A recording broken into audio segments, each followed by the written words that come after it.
오늘 읽어주신 구약 창세기의 말씀은 아브라함과 사레가 하나님으로부터 새로운 이름을 받는 이야기입니다.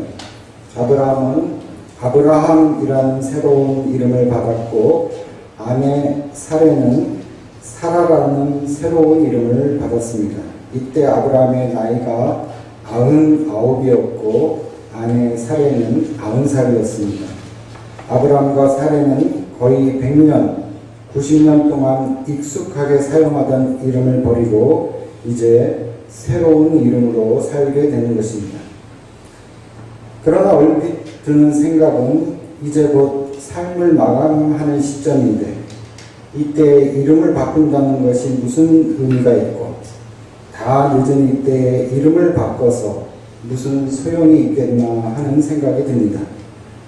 이름을 바꾸려면 더 일찍이 젊었을 때 바꿔야지 이제 인생의 황혼길에서 노년기에 또 한참 접어든 때에 이름을 바꾼다는 것은 오히려 혼란스러운 일이라는 생각이 듭니다. 오늘 우리도 우리의 이름이 바뀐다고 한번 상상해 보시면 이름을 바꾸는 일이 결코 간단한 일이 아니라는 것을 알 수 있습니다. 내가 나의 이름을 중심으로 맺어왔던 모든 관계들을 새롭게 정리해야 하고, 나의 모든 삶의 기록들도 새롭게 변경해야 하고, 나의 이름을 통해 쌓아왔던 정체성도 다시 형성해야 되기 때문입니다. 이름을 바꾼다는 것은 결코 간단한 일이 아니고 나의 정체성을 다시 만들어야 하는 힘든 일이라고 할 수 있습니다. 물론 오늘날 계명을 하고 성씨를 바꾸는 경우도 종종 있지만, 이름을 바꾼다는 것은 단순히 글자 한두 자를 고치는 것이 아니라 삶의 전 과정을 변경해야 하는 아주 힘들고 수고스러운 일이라고 할 수 있습니다.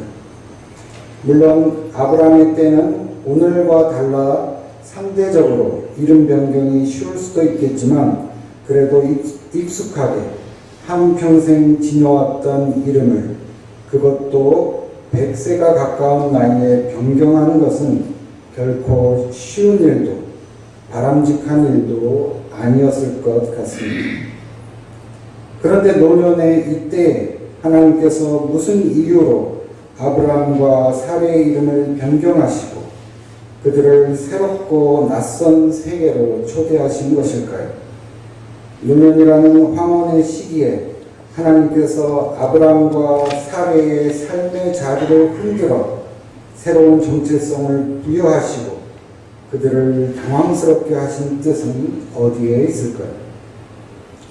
오늘 말씀을 통해서 우리는 우리 인간들의 시간과 하나님의 시간은 다를 수 있고, 인간의 판단의 확실성과 하나님의 판단의 확실성은 그 차원이 다르다는 것을 알게 됩니다.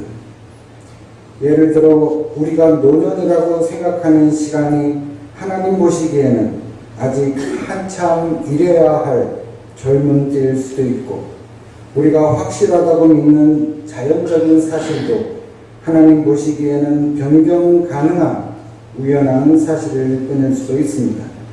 왜냐하면 하나님 안에서는 모든 것이 실현 가능하고 모든 것이 변경 가능한 미확정의 진리, 무한한 가능성을 향해 열려있는 새 창조의 일부분이라고 할 수 있기 때문입니다. 그래서 우리는 하나님 안에서는 여전히 모든 것이 살아있다고 고백할 수 있는 것이 아니겠습니까? 지난주 독서 토론 모임에서 나눴던 책은 피델레스 루페르트의 노년을 위한 마음 공부였습니다. 함께 토론했던 교우님들을 통해 많은 것을 배우고 생각할 수 있는 참 유익한 시간이었습니다. 혼자 독서에서 발견하지 못할 내용들을 토론의 과정을 통해 찾게 되고, 다양한 삶의 경험을 통해 책의 내용이 더욱 풍부해지는 그런 경험을 할 수 있는 시간입니다. 이 책의 저자 피델레스 루페르트는 독일 민스터 슈바르작 수도원의 수도사로서 1982년부터 2006년까지 수도원의 아빠스 대수도원장으로 재임하였다고 합니다. 퇴임 후에는 자신의 경험을 바탕으로 수도원 안팎에서 다양한 영성 강좌와 강연을 하고 있으며 특히 노년을 위한 피정 지도에 힘을 쏟고 있다고 합니다. 저자는 노년기를 아무런 준비 없이 맞이하기보다는 삶의 단계마다 존재하는 기회와 위험들을 알고 그것을 미래를 위해 사용할 줄 아는 것이 성숙의 길이요 노년을 맞이하는 길이라고 합니다. 누구에게나 찾아오는 노년기를 잘 준비해서 의미 있고 보람된 노년기를 만들어 나가는 것이 노년기에 접어들고 노년기를 맞이하는 노인들의 인생 수련 과정이라고 말하고 있습니다. 저자는 노년기는 기회이고 계속 성장해서 성숙해지는 시기이고 신앙의 차원이 한층 더 깊어지는 시기라고 말합니다. 비움의 수련을 통해 날마다 새로워지는 성장의 시간, 비록 육체적으로 노쇠의 길을 걷게 되지만 종교적으로 영적으로는 계속 성장하는 중요한 시기가 바로 노년기라는 것을 강조하고 있습니다. 인생에 있어 청장년기에 얻지 못했던 새로운 정체성을 획득하는 시기가 바로 노년기라는 것입니다. 그런 의미에서 노년기는 생물학적인 쇠퇴를 정신적이고 영적인 성장으로 메어나가는, 다시 말해 자연적인 한계를 정신적이고 영적인 초월로 전환시키는 전환의 시기라고 할 수가 있습니다. 따라서 이 전환의 시기를 잘 준비하고 맞이하는 것은 우리 모두의 과제라고 할 수가 있습니다. 그렇다면 우리는 어떻게 노년기를 준비하고 어떻게 늙어가는 것이 좋을까요? 이 책의 앞부분을 보면 아프리카에서는 노인을 세 종류로 구분한다고 합니다. 이 세 종류의 노인 중에서 나는 앞으로 어떤 종류의 노인이 되면 좋을까를 생각해 보시기 바랍니다. 첫째는 늙은 어린이라고 합니다. 이 사람은 참으로 나이가 들지 않은 사람이라고 합니다. 그는 성장하지 않았고 성숙하지 못했고 나이가 들어서도 여전히 그렇게 사는 사람이라고 합니다. 이 늙은 어린이란 젊다는 칭찬이 아니고 인격을 발전시키지 못하고 성숙하지 못한 사람을 비판하는 말이라고 합니다. 둘째는 삶에서 무엇인가를 이루고 경험을 쌓은 노인들입니다. 그들은 이제 그 경험을 젊은이들에게 전해주고 조언하는 사람이 됩니다. 아주 지혜로운 노인이라고 할 수 있습니다. 셋째는 하나님의 노인입니다. 그는 하나님과 특별한 방법으로 관계를 맺은 사람이라고 합니다. 이 하나님과의 특별한 친밀함을 통해 공동체 안에 축복을 가져오는 사람이라고 합니다. 이 하나님의 노인은 그들의 얼굴과 모든 움직임에서 하나님의 현존을 드러내는 사람들이라고 할 수 있습니다. 이 세 종류의 노인 중에서 우리가 모델로 삼아야 할 노인의 모습은 두 번째, 더 나아가서는 세 번째 종류의 노인이지 첫 번째 종류의 노인은 아닐 것 같습니다. 우리는 나이는 숫자에 불과하다고 말하면서 어떻게 해서든 아직 자신이 젊다는 것을 강조하려고 하는데 아프리카 사회에서 중요한 것은 외적으로든 내적으로든 젊음을 오래 유지하는 것보다는 노년의 가치를 인식하고 무엇보다 삶의 지혜와 하나님과의 친밀함에서 드러나는 것을 노년에 발전시켰는가 아닌가가 더 중요한 것이라고 합니다. 참으로 일리 있는 이야기라고 할 수 있습니다. 인생에 있어 중요한 다른 시기와 마찬가지로 노년기 또한 굉장히 중요한 시기입니다. 이 전환기를 어떻게 준비하고 맞이하느냐에 따라서 이후 삶의 과정, 삶의 질이 매우 달라질 수 있기 때문입니다. 은퇴를 전후해서 맞게 되는 노년기는 그동안 익숙했고 일상적이던 삶의 자리에서 변화를 맞는 시간이라고 할 수 있습니다. 사회 경제적으로 익숙했던 왕성한 삶, 친밀했던 인간관계, 몸에 대한 습관으로부터 분리되는 시기라고 할 수 있습니다. 책을 보면 그동안 익숙했던 습관을 버릴 때에는 세 단계를 거친다고 말합니다. 첫 번째는 놓아버림과 분리의 단계입니다. 작별의 단계라고 할 수 있습니다. 그러나 지금까지의 삶의 습관이 몸에 배어 있고 뇌 속의 반응의 틀이 확고하게 자리 잡혀 있기 때문에 첫 번째 단계도 쉬운 단계는 아닙니다. 두 번째는 문턱 단계인 불안의 단계입니다. 말 그대로 두 단계 사이에 문턱에 앉아있는 단계입니다. 그 안에 앉아있는 것도 아니고 그 밖에 새로운 것에 들어간 것도 아닌 아무것도 결정된 것이 없는 불안의 단계입니다.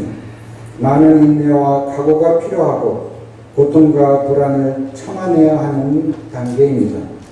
옛 보금자리로 돌아가려는 유혹에 굴복해서도 안 되고 새로운 것에 빨리 적응하려 조급해해서도 안 되는 단계입니다. 참된 변화를 위해서는 수습기간과 인내가 필요하기 때문입니다. 마지막으로 새로운 상황에 안착하는 통합의 단계라고 합니다. 모든 고된 과정을 통과하여 성공적으로 전환의 시기를 마무리하는 단계라고 할 수 있습니다. 이처럼 새로운 전환의 단계에는 거기에 필요한 고통과 인내의 시간이 필요합니다. 오늘 아브라함과 사레가 하나님으로부터 아브라함과 사라라는 새로운 이름을 받은 이야기는 바로 그들의 노년기의 이야기입니다. 노년기에 접어든 아브라함과 사레의 믿음 공부의 이야기라고 볼 수도 있습니다. 놓아버림과 분리의 시기를 거치고 불안의 단계를 거쳐 마침내 하나님으로부터 새로운 이름을 부여받고 새로운 정체성으로 통합된 이야기라고 할 수가 있습니다. 이들의 이야기를 통해 우리는 신앙인으로서 어떻게 노년기를 맞이하고 노인이 되어야 하는가에 대한 하나의 훌륭한 모범을 볼 수가 있습니다. 창세기를 보면 하나님께서 처음으로 아브라함에게 나타나신 때가 아브라함이 75세가 되었을 때입니다. 창세기 12장을 보면 주님께서 아브라함에게 나타나 말씀하십니다. 너는 네가 살고 있는 땅과 네가 난 곳과 너희 아버지 집을 떠나서 내가 보여주는 땅으로 가거라. 내가 너로 큰 민족이 되게 하고 너에게 복을 주어서 네가 크게 이름을 떨치게 하겠다. 너는 복의 근원이 될 것이다. 전환기의 첫 번째인 놓아버림과 분리의 단계라고 할 수 있습니다. 그래서 아브라함은 주님께서 말씀하신 대로 자기가 살던 하란을 떠나 가나안으로 향합니다. 그동안 익숙했던 지역과 편안했던 관계들을 뒤로하고 미지의 낯선 땅인 가나안으로 들어가게 됩니다. 이 낯선 땅 가나안에서 아브라함과 사레는 많은 일을 겪게 되었고 때로는 생명의 위험에 처하기도 했습니다. 그러나 너로 큰 민족을 이루게 하겠다는 하나님의 언약은 실현될 기미가 보이지 않습니다. 왜냐하면 아브라함과 사레에게는 대를 이을 자식이 없었기 때문입니다. 그렇게 10년이 훌쩍 지나고 주님께서 환상 가운데 아브라함에게 다시 말씀하십니다. 15장을 보면 주님께서 아브라함아 두려워하지 말아라. 나는 너의 방패다. 네가 받을 보상이 매우 크다라고 말씀합니다. 아브라함이 대답합니다. 주 나의 하나님 주님께서 저에게 무엇을 주시렵니까? 저에게는 아직 자식이 없습니다. 저의 재산을 상속받을 자식이라고는 다마스쿠스 녀석 엘리에셀 뿐입니다. 주님께서 저에게 자식을 주지 않으셨으니 이제 저 종이 저의 상속자가 될 것입니다. 하나님의 언약을 믿고 고향을 떠나 가나안 땅으로 왔고 10년의 세월 동안 많은 고생을 하면서 기다렸는데 여전히 자식은 없었기 때문에 아브라함과 사레는 한편으로 불안하고 낙심이 되었을 것입니다. 고향인 하란으로 다시 돌아갈 수도 없고 그렇다고 하나님의 언약은 이루어지지도 않았기 때문입니다. 전환기의 두 번째인 불안의 단계라고 할 수 있습니다. 지금 아브라함은 85세, 사례는 76세입니다. 그래서 아브라함은 하나님께 더 이상 자식을 달라는 말도 못하고 자기의 종인 엘리에셀에게 모든 것을 상속하겠다고 말하는 것입니다. 그러나 하나님은 그 종은 너의 상속자가 아니고 너의 몸에서 태어날 아들이 상속자가 될 것이라고 말씀하십니다. 주님께서 아브라함을 바깥으로 데리고 나가서 하늘을 쳐다보라고 하시면서 네가 셀 수 있거든 저 별들을 보아라. 너희 자손이 저 별처럼 많아질 것이다 라고 약속하셨습니다. 몸도 마음도 많이 지쳤고 하나님의 언약의 말씀도 희미해진 것 같은 그런 때였지만 주님께서 다시 언약의 말씀을 아브라함에게 주셨습니다. 이 하나님의 말씀을 믿어야 합니까? 믿지 말아야 합니까? 성경을 보면 아브라함이 주님을 믿으니 주님께서는 아브라함의 그런 믿음을 의로 여기셨다고 기록하고 있습니다.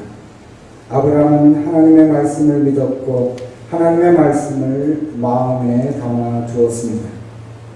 그러나 육체적으로 이미 노쇠의 길을 걷고 있던 때라 아브라함은 어떻게 하나님의 언약을 받아들여야 할지 잘 판단이 서지 않았을 것 같습니다.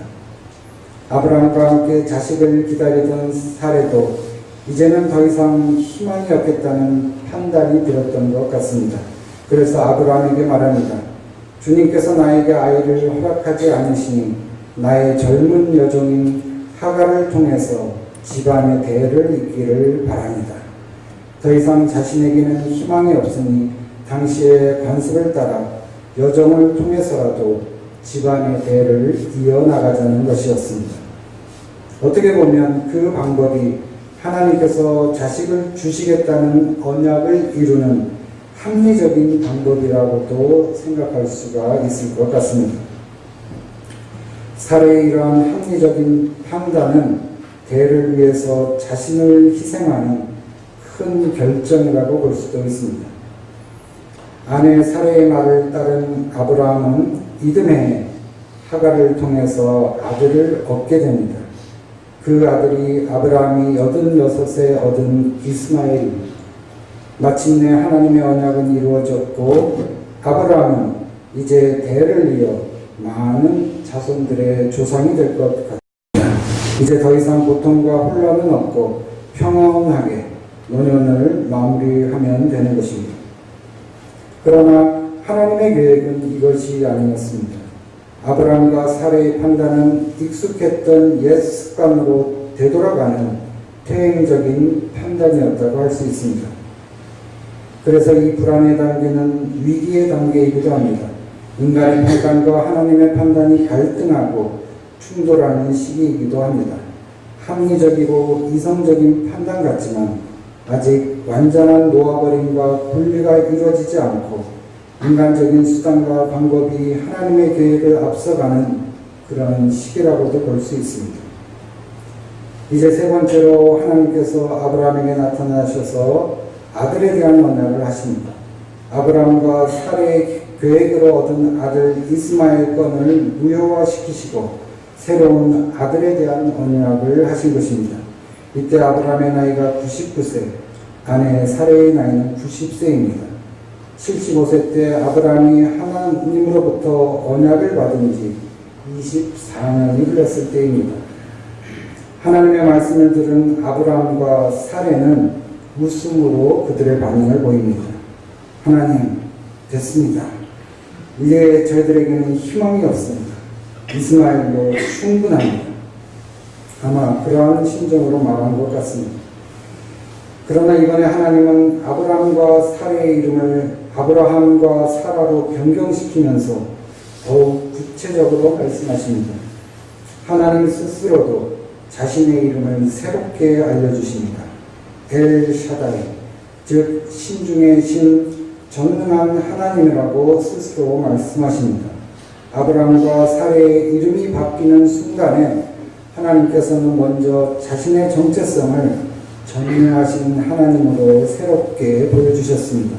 아브라함과 사라, 즉 모든 민족의 아버지와 어머니로 아브라함과 사라의 정체성을 변경하시면서 하나님 스스로도 엘샤다이 전능하신 하나님으로 자신의 정체성을 드러내신 것입니다. 이름 변경, 즉 정체성의 변경은 우리 인간편에서의 헌신만을 요청하는 것이 아니라 하나님 스스로 먼저 자신의 정체를 새롭게 하심으로 시작된다는 것을 알게 됩니다.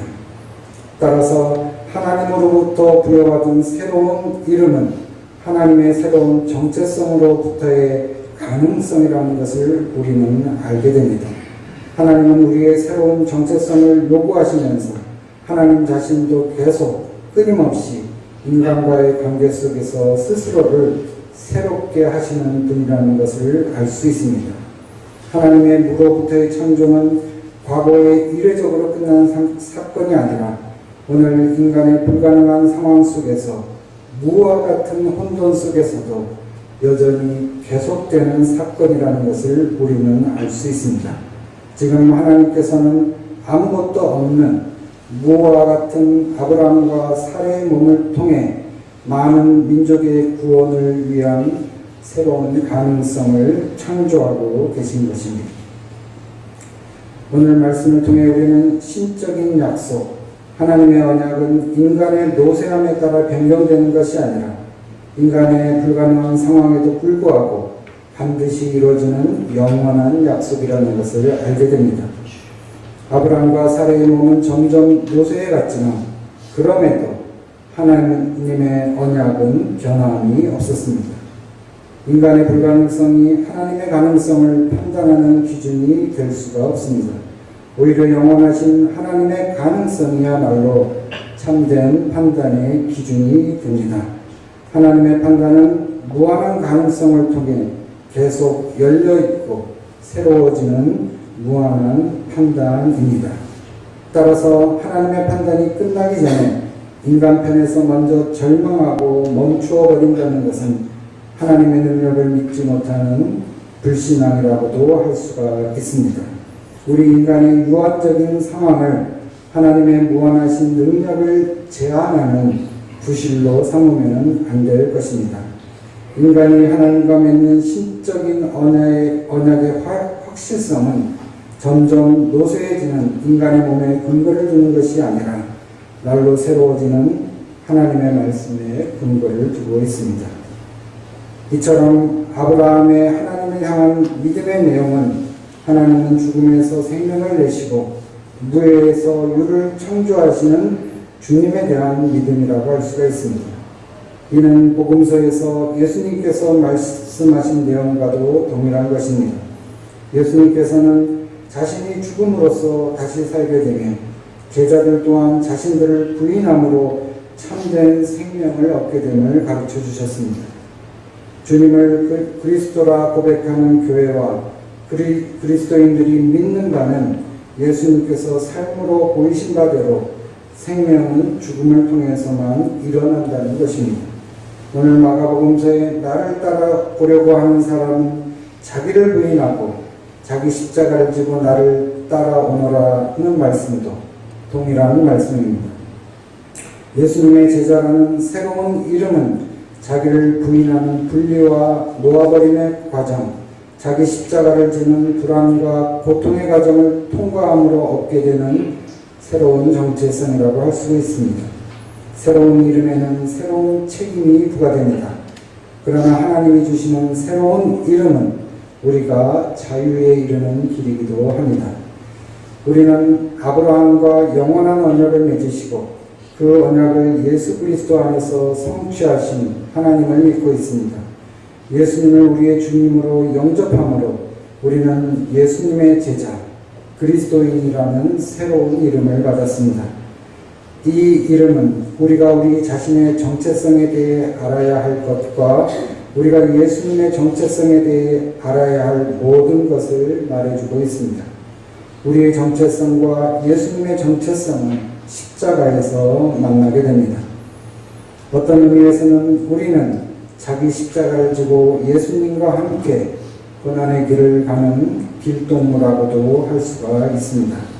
부활의 참비대에 이르기 위해서는 우리의 옛 자아가 완전히 죽는 전환의 시간을 겪어내야만 합니다. 지금은 주님의 고난이 점점 깊어지는 사순절 기간입니다. 부활의 아침이 오기까지 어둠은 더욱 그 세력을 넓혀서 마치 빛이 없는 것처럼 보일 수도 있습니다. 이 어둠을, 이 고난의 시간을 견뎌내는 것이 믿음입니다. 하나님께서 우리 이름을 새롭게 불러주실 부활의 희망을 바라보고 믿는 것이 바로 믿음입니다. 부활의 빛은 새 창조의 빛이기도 합니다. 그 빛 앞에서 우리의 전 존재는 새롭게 변화됩니다. 우리에게 새로운 이름, 새로운 정체성이 주어집니다. 이것은 먼 미래에 있는 것이 아니라 믿음 안에서 이미 우리에게 일어난 현실입니다. 지금 우리 눈으로는 볼 수 없고 보이지 않지만 그것의 미래가 하나님의 언약에 기초하고 있기 때문에 이미 이루어진 분명한 사실입니다. 무로부터의 창조는 창조 때만의 사건이 아니라 오늘 새로운 생명을 경험하고 부활을 기다리는 모든 곳에서 계속되는 현재적인 사건인 것입니다. 아브라함이 희망이 사라진 때에도 바라면서 믿었던 것처럼 자기 몸이 죽은 것이나 다름없음에도 하나님의 약속을 의심하지 않고 오히려 믿음이 굳세어져 하나님께 영광을 돌린 것처럼 하나님께서 약속하신 바를 능히 이루실 것이라고 확신한 것처럼 우리도 우리의 믿음이 그처럼 굳건해진다면 하나님께서는 아브라함을 의롭다고 인정하신 것처럼 오늘 우리들도 의롭다고 인정해 주실 것입니다. 이 사순절 기간 하나님께서 우리에게 주신 새로운 이름, 즉 그리스도인이라는 이름에 합당한 새로운 정체성을 향해 계속 나아가는 교우님들이 되시기를 바랍니다.